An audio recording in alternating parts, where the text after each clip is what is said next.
del día de hoy, donde vamos a hablar de intoxicación por alcohol etílico. Esta es una de las intoxicaciones más frecuentes, ya que el alcohol etílico es el que usamos de manera rutinaria, o, entre comillas, social, y produce dependencia. Entonces, y tolerancia. Entonces también entra dentro de del grupo de los tóxicos que vamos a estar viendo.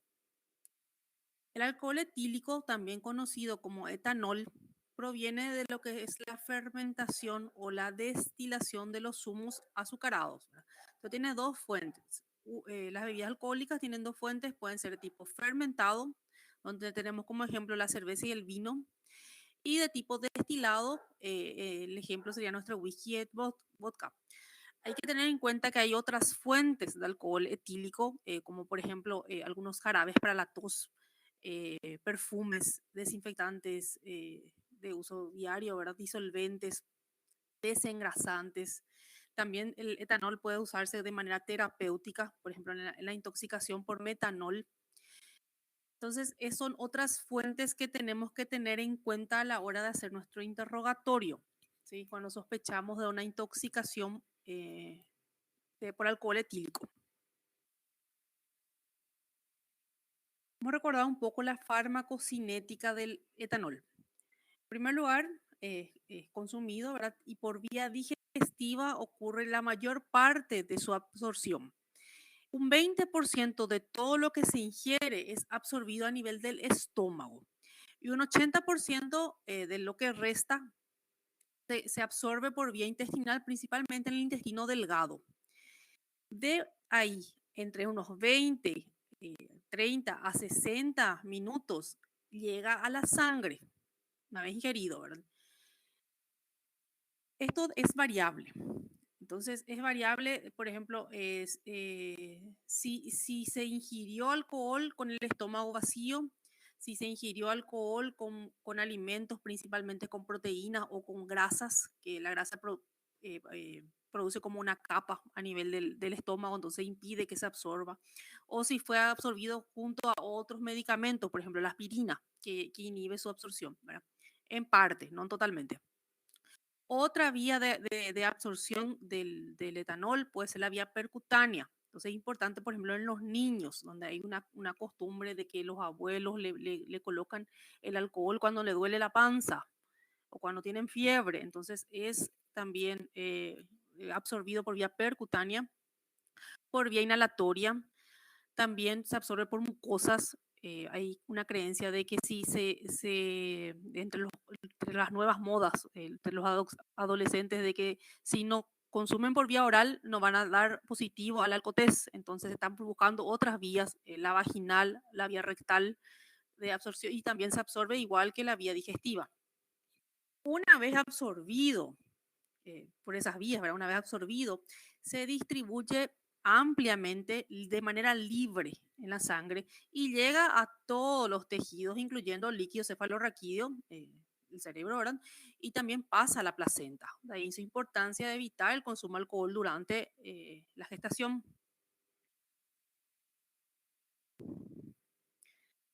Su metabolismo es hepático. Entonces llega el etanol al hígado, se une a la enzima alcohol deshidrogenasa. Esta alcohol deshidrogenasa libera un aldehído que se une al aldehído deshidrogenasa y producen ácido acético. Este ácido acético interfiere en lo que después va a ser el ciclo de Krebs y en la hora de la formación de la glicemia, de la glucosa. Entonces, vamos a entender por qué, vamos a ver la hipoglicemia, por ejemplo, como una manifestación clínica. ¿Qué pasa con el alcohol deshidrogenasa? Por favor, si le responden a Aline si soy yo, si es ella.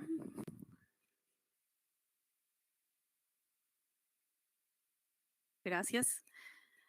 Gracias, gracias. Entonces sigo. Bueno, el alcohol deshidrogenasa y el aldehído deshidrogenasa, estas enzimas que están en el hígado, son saturables. ¿Qué significa? Que tenemos una cantidad limitada para que pueda ocurrir este metabolismo. Y una vez que esa cantidad se supera, se usa otra enzima que produce muchos más radicales libres, que es el citocromo P450. Esto tiene menos afinidad que el alcohol deshidrogenasa, entonces queda como una última opción, pero genera muchos más radicales libres y termina produciendo la hepatopatía alcohólica. En cuanto a su excreción, solamente una parte de todo lo que que se consume se excreta de manera directa por vía renal. Todos los demás pasan por ese metabolismo hepático. Luego terminan por vía excreción por vía renal, también por el sudor o a la hora de hacer la exhalación por vía respiratoria. Entonces, esa es la vía que se usa para hacer el test de la alcoholemia, ¿verdad? El bafómetro.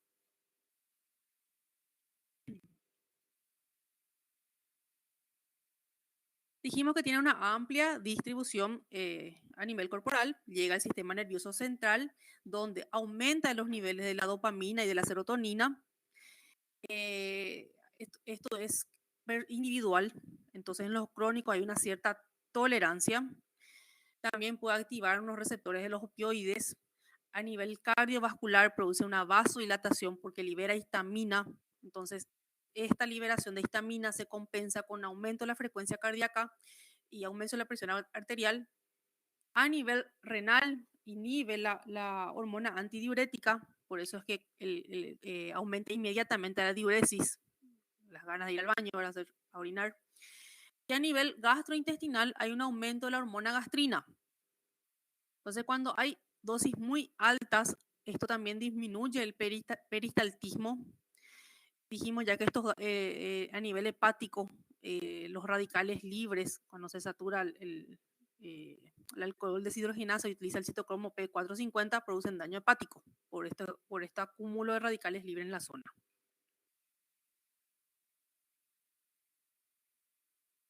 Clínicamente, el alcohol es un depresor del sistema nervioso central. En cuanto a su acción, comienza desde la corteza hacia la médula, incluyendo paro respiratorio de manera descendente, ¿verdad?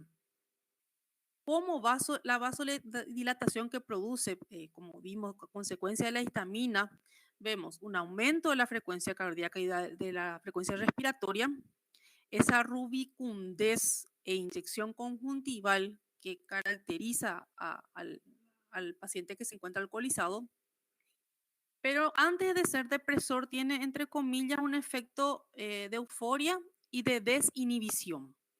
Pero cuando pasan las horas ya se instaura así clínicamente ese cuadro de depresión del sistema nervioso central.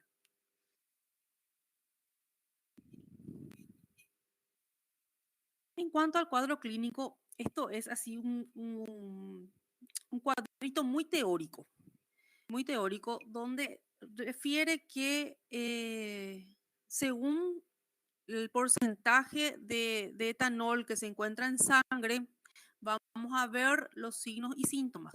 Pero vamos a recordar que esto es algo individual. ¿Por qué? Porque el alcohol produce tolerancia. Entonces, podemos ver una persona que nunca entró en contacto con el alcohol, que con 100 miligramos, o sea, ya me hace un cuadro de depresión marcada. Y un alcohólico crónico que llega a 300, 400 y camina normal. Entonces, es un cuadro muy teórico para que tengan en cuenta, ¿sí? Dice que si estamos por debajo de los 100, principalmente entre los 0 y los 50, la intoxicación es subclínica. Subclínica, o sea, no hay manifestaciones clínicas importantes. Entre 100 y 150, o a partir de 50, comienza la euforia, mareos, puede haber náusea, vómito, ataxia, disartria, hay alteración a nivel de la sociabilidad. Unos se ponen muy sociables, otros no, son muy antisociales, no, se relajan y comienzan las alteraciones de memoria. Entre 150 y 300 tenemos lo mismo que el anterior, ¿verdad? Pero acá ya no hay euforia. Entonces ya comienzan los signos de depresión del sensorio. Y la personalidad se acentúa ese cambio. Entonces, o hay se pone más agresivo, tiene más sueño, más deprimido. A partir de 300 miligramos decilitros, la depresión ya es marcada. Hay ataxia, apraxia, los esfínteres se relajan, la capacidad de alerta se pierde. Este es el momento donde hay riesgo de aspiración, de hipotermia, de hipoxemia y de alteraciones electrolitas debido a hipoglicemia y acidosis. Por encima de esto, entre los 450 y 550, el coma inminente, o sea, hay un grado creciente de paro respiratorio y puede llegar a la muerte, considerando, entre comillas, una dosis letal entre 550 y 600 miligramos por ciento. Acá una pausita y vamos a mirar, recordar un poco que cuando vemos concentración de alcohol en una bebida alcohólica, vamos a ver en grados. Sin embargo, cuando estudiamos intoxicación aguda, se habla de gramos, miligramos, ¿sí? No grados. Entonces hay una conversión de que se hace una multiplicación, como les digo, algo teórico.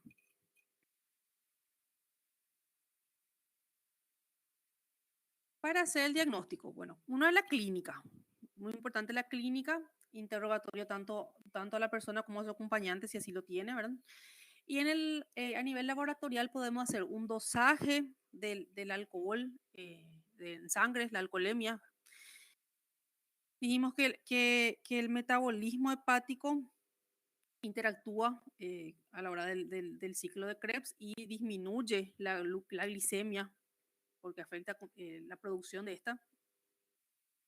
También ese ácido acético, esa liberación de radicales libres me produce un estado de acidosis metabólica, alteración a nivel de los electrolitos y el daño hepático, ¿verdad?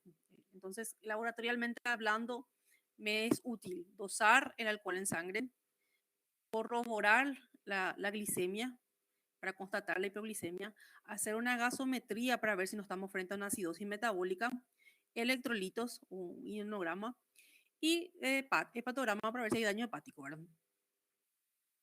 En cuanto a las imágenes, por lo general no suelen ser muy útiles, pero hay que tener en cuenta que el paciente embriagado tiende a tener accidentes, a caerse.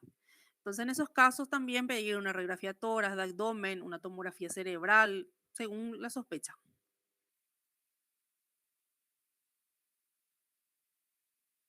No existe un antídoto. Entonces, el tratamiento es como vimos en general. En primer lugar, hay que mantener la vía aérea permeable. Luego se instauran los accesos venosos a nivel periférico.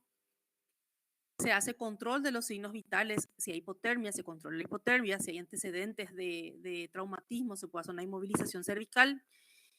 Y como se absorbe por vía digestiva, lo que puede ser útil es instalar una sonda nasogástrica, hacer un lavado gástrico. Si aún no vomitó y si puede ser o se puede inducir un vómito, ¿verdad? Este entre comillas porque hay que ver el nivel de conciencia. Entonces, me puede ser útil una sonda nasogástrica y un lavado gástrico. No se absorbe, el carbón activado no absorbe el alcohol, entonces el carbón activado no me es útil en este caso.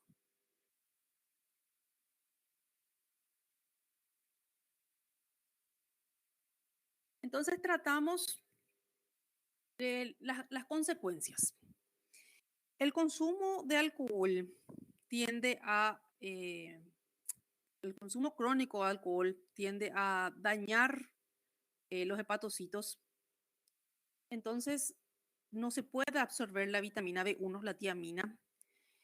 Y esta es importante porque produce cuando falta, produce una encefalopatía, la encefalopatía de Wernicke. Entonces, cuando nosotros estamos frente a un alcoholizado, cuando estamos frente a un alcoholizado y no tenemos ese antecedente, no sabemos si es la primera vez o si es de larga data esa intoxicación, es mejor administrarle vitamina B1 o tiamina por vía endovenosa para prevenir la encefalopatía de Wernicke. Cuando es leve, María Gabriela, lo mejor es hidratar y esperar que depure solo. y hacer control de los signos y síntomas que acompañan. Entonces, voy a seguir un poquito acá. Dijimos que también va acompañado de una hipoglicemia. Entonces, corroboro mi hipoglicemia y administro una solución glucosada o una destroza en ampollas, ¿verdad? Entonces, si hay acidosis metabólica, se corrige. Si hay pérdida de electrolitos, se repone.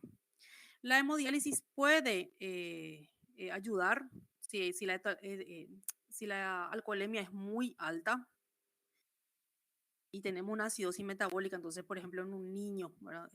Donde con dosis bajas me hacen cuadros mucho más graves que un adulto que está sensibilizado. Entonces, se puede considerar una hemodiálisis. Y también los pacientes suelen acudir agresivos o, o agitados. Entonces, en esos casos podemos usar una benzodiazepina, pero hay que recordar que la benzodiazepina también es depresora, entonces podemos aumentar la depresión. Y si hay alteraciones así de manifestaciones psiquiátricas, podemos usar aloperidol, ¿verdad? Para calmarlos. Entonces, el consumo excesivo, continuo de alcohol, dijimos que produce una tolerancia y me lleva a una intoxicación crónica. A nivel del tracto gastrointestinal, produce una hepatopatía alcohólica. Entonces el hígado se vuelve esteatóxico, lleno de grasa, se vuelve cirrótico, comienza a cicatrizarse y lleva a una hepatitis de tipo alcohólica. El páncreas puede producir una pancreatitis aguda cuando hay una ingesta excesiva y reciente o también en la crónica. Y otras manifestaciones como por ejemplo hay una mala absorción por el daño a nivel epitelial, unas gastritis, úlceras, diarrea. Si hay mala absorción puede haber diarrea, anorexia, pérdida de peso. A nivel cardiovascular puede producir una miocardiopatía dilatada. Esta miocardiopatía puede evolucionar a una insuficiencia cardíaca crónica y llevarme a arritmias.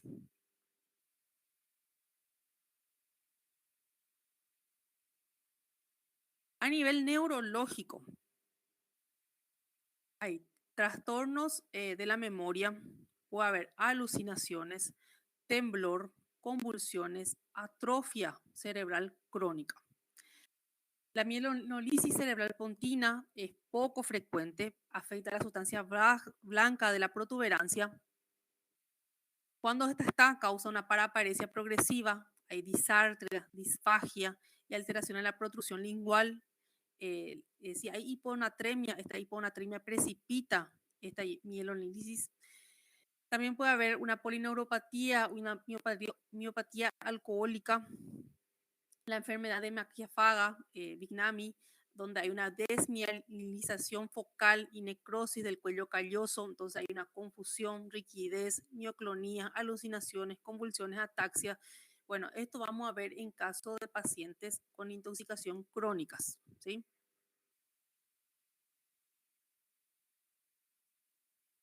En estos casos, como ya hablamos, podemos tener de una forma aguda, pero reversible, la encefalopatía de Wernicke.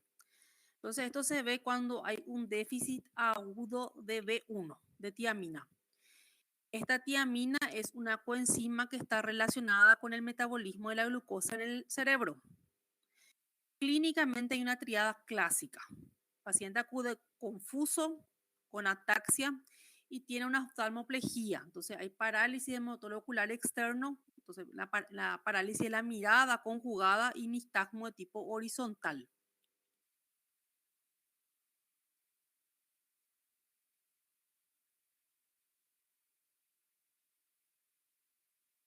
Ya la psicosis de Korsakoff, esta es una manifestación crónica, pero ya irreversible. Cuando el déficit crónico de tiamina se mantiene así, de manera crónica, y el paciente se recupera de la forma aguda de la encefalopatía, pero persiste ese déficit crónico, entonces se instaura la psicosis de Korsakoff. Hay factores predictores, por ejemplo, en una encefalopatía de Wernicke que no mejoró en las 48 a 72 horas, tiende a pasar a la psicosis de Korsakoff, ¿no? Clínicamente se ve trastornos de la memoria reciente, hay fabulaciones, hay expresiones sin sentido, pero se conserva la memoria inmediata y la de atención. También se puede ver pelagra por carencia de ácido nicotínico, que es imprescindible para la síntesis de los cofactores que vimos recién, ¿verdad? Y ambliopía, alcohol, tabaco, donde hay un deterioro visual con escotomas en alcohólicos y fumadores por etiología pluricarencial, ¿verdad? Debido a carencias múltiples.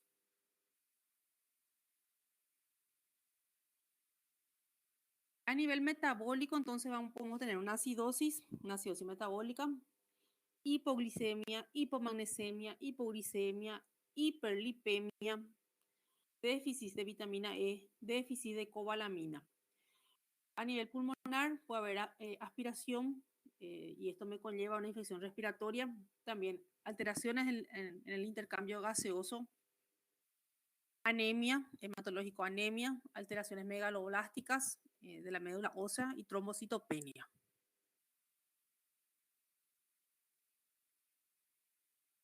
Los crónicos, su tratamiento, primero tenemos que tratar la manía alcohólica aguda. Entonces, ellos agudizan, pudiendo dar un cuadro que se conoce como manía alcohólica aguda. Entonces, se trata con diazepam, se va haciendo de a 10 y hasta llegar como dosis máxima 100, ¿verdad?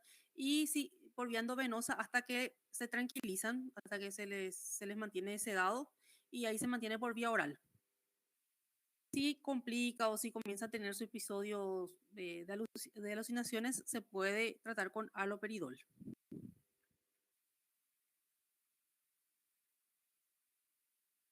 Si el alcohol produce tolerancia, la supresión de la ingesta alcohólica me lleva a un síndrome de abstinencia. Entonces, esto se ve generalmente 48 a 96 horas después de la última ingestión alcohólica, pero esta ingestión tuvo que haber sido durante un periodo prolongado de consumo y que de repente se suprime bruscamente, ¿verdad? Esta ingesta. Este síndrome de abstinencia tiene una duración de 2 a 7 días. Lo típico que le caracteriza es la hiperexcitabilidad adrenérgica. Entonces hay taquicardia, hipertermia, midriasis, diaforesis, temblores, insomnio, confusión, alucinaciones, irritabilidad, vómitos, anorexia. Puede causar muertes, por ejemplo, por shock, por una neumonía aspirativa, por unas arritmias, si la hipertermia es muy alta o en ese momento algún trauma.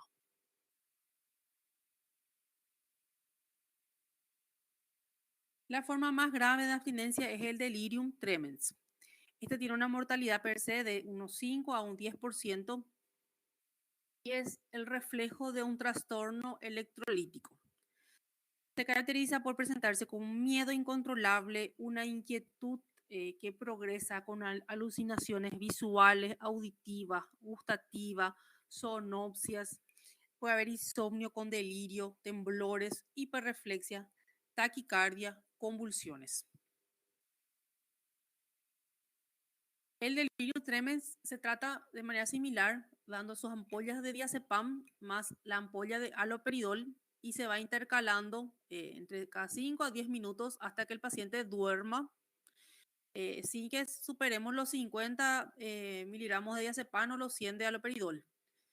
Luego se mantiene por vía venosa por el tiempo que sea necesario para mantener el sedado para posterior a eso pasar por vía oral.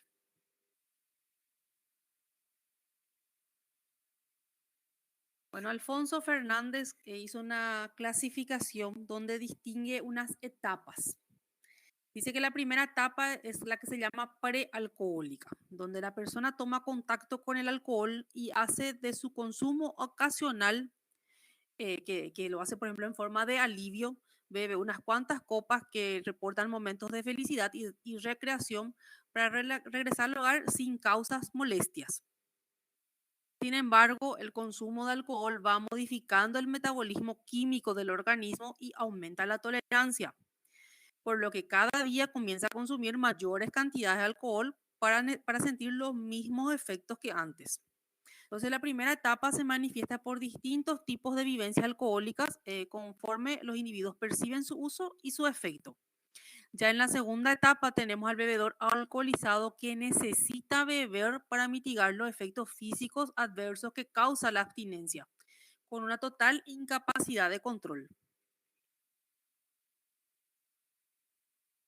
En la primera etapa se manifiesta por los tipos de vivencia alcohólica conforme los individuos perciben su uso y su efecto. Entonces hay un bebedor excesivo regular, que es aquel sujeto que bebe mucho y que nunca o casi nunca se emborracha.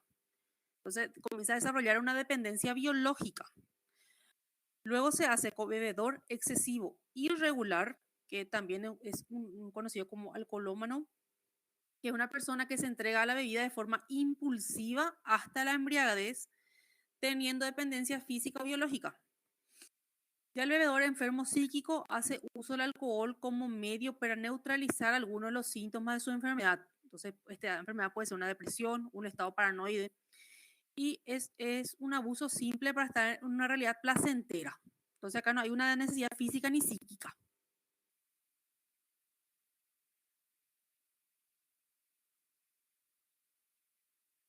En el embarazo dijimos que atraviesa la placenta, entonces acá podemos tener síndromes que afectan ya al bebé, al producto de la concepción, ¿verdad?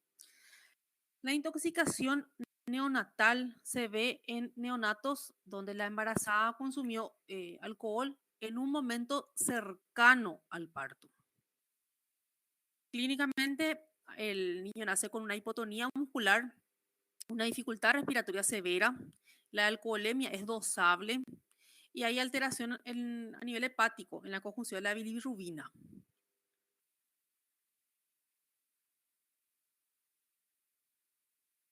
Y luego tenemos el síndrome alcohólico fetal, que se caracteriza porque la embarazada consumió alcohol durante todo el embarazo. Entonces, el cuadro clínico es más amplio. Tenemos un retraso en el crecimiento, hay afectación del peso, de la talla, disminución de la circunferencia cefálica, alteraciones faciales, una dismorfia facial, microcefalia, macroftalmia, micrognatia, hipertelorismo, que es ese afastamiento de los ojos. En cuanto a la afectación cerebral, puede haber retraso mental, trastorno del lenguaje, conducta, la habilidad emocional, impulsividad, disartria, ataxia, diplopía, nistagmo, hiporreflexia, coma, depresión, muerte. A nivel cardiovascular hay vasodilatación, taquicardia, disminución del gasto cardíaco, shock. A nivel metabólico, acidosis metabólica, hipoglicemia, coma hiperosmolar. Y a nivel del tracto gastrointestinal, náuseas, vómitos, gastritis, hemorragia. El síndrome de supresión se presenta horas después del nacimiento y da la misma clínica del síndrome de abstinencia que vemos en un alcohólico crónico. La diferencia es que estamos frente a un recién nacido. Bueno, antes de terminar entonces voy a recordarles que deben beber con moderación y les leo sus preguntas.